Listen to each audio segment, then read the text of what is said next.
నమో భగవతే వాసుదేవాయ. అందరికీ నమస్కారం. నా పేరు స్వప్నశ్రీ. శ్రీకృష్ణుడు తన బాల్యంలో కాళీయుడు అనే విషసర్పాన్ని వధించాడని మీకు తెలుసా? తెలియకపోతే వినండి. కాళింగమర్దన అనేది శ్రీకృష్ణుడి జీవితంలో ఒక ముఖ్యమైన ఘట్టం. ఇక్కడ అతడు కాళీయుడు అనే విషసర్పం బారి నుండి యమునా నదిని రక్షించాడు. ఈ కథలో కాళీయుడు యమునా నదిలో నివసిస్తూ దానిని విషపూరితం చేసి ప్రజలకు జంతువులకు హాని కలిగిస్తుంటాడు. కృష్ణుడు నదిలోకి ప్రవేశించి కాళీయుడితో పోరాడి అతనిని ఓడించి నదిని విడిచిపెట్టి వెళ్ళిపోమని శాసిస్తాడు. కాళీయుడు అనే 5 తలల విషసర్పం యమునా నదిలో నివసిస్తూ దానిని కలుషితం చేసింది.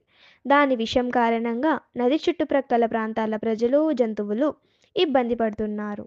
కృష్ణుడు తన స్నేహితులతో కలిసి ఆవులను మేపుతుండగా ఈ విషయాన్ని తెలుసుకుంటాడు. ప్రజల క్షేమం కోసం నదిని శుద్ధి చేయడానికి కాళీయుడిని ఎదుర్కొంటాడు. కృష్ణుడు కాళీయుడితో తీవ్రంగా పోరాడి అతని తలలపై నృత్యం చేస్తూ విషాన్ని విరజిమ్మేలా చేస్తాడు. కాళీయుడు ఓటమిని అంగీకరించి యమునా నదిని విడిచిపెట్టి పారిపోతాడు.